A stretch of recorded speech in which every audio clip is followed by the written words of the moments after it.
This is Indiana in the Morning, presented by First Commonwealth Bank on the Voice of Indiana County, WCCS 101.1 FM, AM 1160, and Indiana in the Morning, presented by First Commonwealth Bank. And now let's get to another one of our interview segments, presented by Marcus & Mack, a law firm representing injured people. A lot going on with the Indiana County Department of Human Services, and joining us to talk about a lot of different topics today, Lisa Spencer. Lisa, it's good to have you back on the show.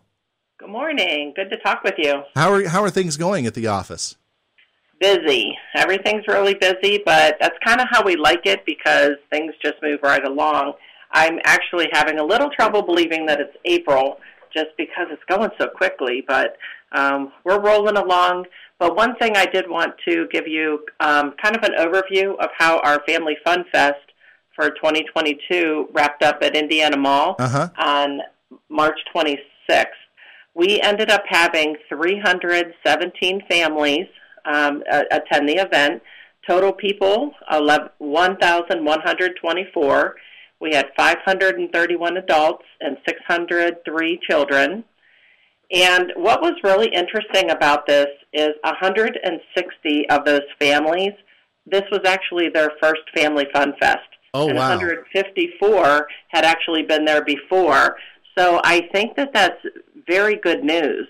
So that means that all of the advertisement, well, really we rely heavily on Facebook, but we also send postcards through all the school districts in Indiana County. And so that makes me feel really happy that we were able to connect with newer families too. Yeah, definitely. And of course, this being, I think, the first Family Fun Fest since it was virtual last year. So, yes.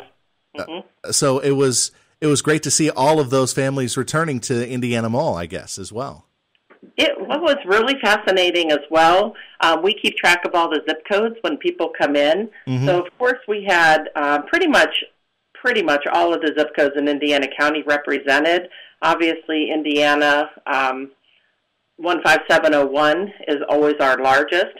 But we also had so many different people from out of county and out of state.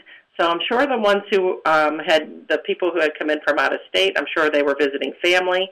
It just worked out nicely.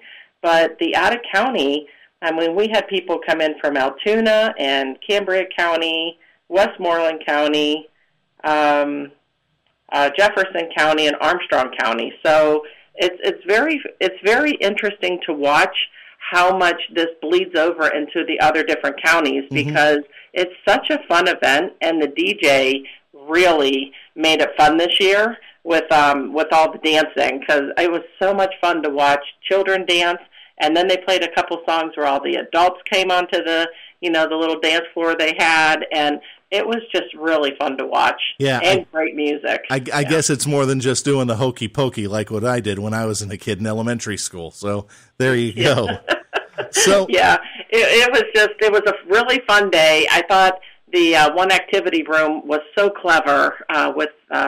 They made instruments out of toilet paper rolls and paper towel rolls and boxes, and they made guitars, and they had like a kitchen band, and they had strung all the different different things you use in a kitchen, like metal spatulas and colanders and pans and lids, and the kids were able to go and take like a wooden spoon and go and make some noise, and it was just really fun to watch all the interactions. I think overall, I did ask several of the children what their favorite part of the entire day was, and they almost all said the dance floor. Oh, so. Cool. Excellent. All right. Yeah, so let's move on to the Indiana County Speaks Up survey. Now, it's a more serious topic, obviously, but this is something that is going on that went on as well as part of the work that is going on at the Department of Human Services. This is for what? Tell us about this.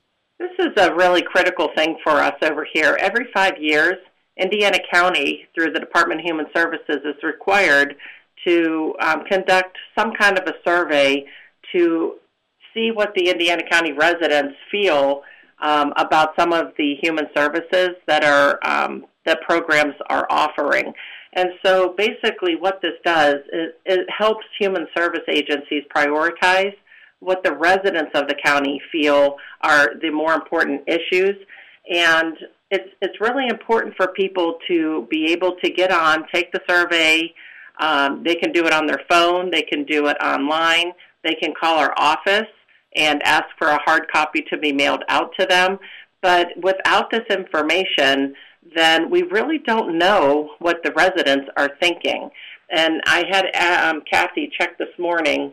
We're only at 266 surveys completed, which is really it's kind of frustrating in a way, just because we've done so much outreach through our office.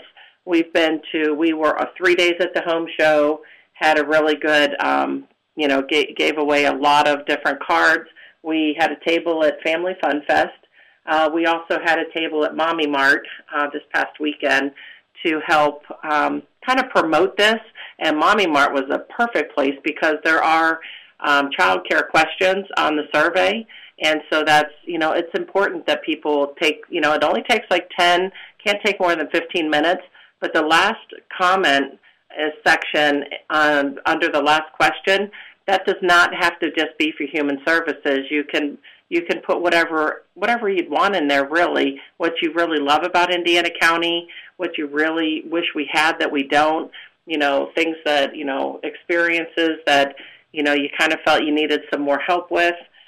So I'm just asking everyone that we had given those cards out to, and anybody, to really think about just taking 10 or 15 minutes so we can get this number up. The last time we had done this, we had only were able to get 1,106 people, I believe, to fill it out. I know we can do better than that. We have a county of a little over 83,000 people, and I just know we can do way better, because I'd rather have Indiana County residents tell us what they think instead of having different entities come in and tell us how to run programs. So I think it's better when we tailor it to our own residents. You mentioned that with this, you use this as a guide to help guide the Department of Human Services. Have there been any programs that come to mind that have been either improved or started because of the survey? Yes.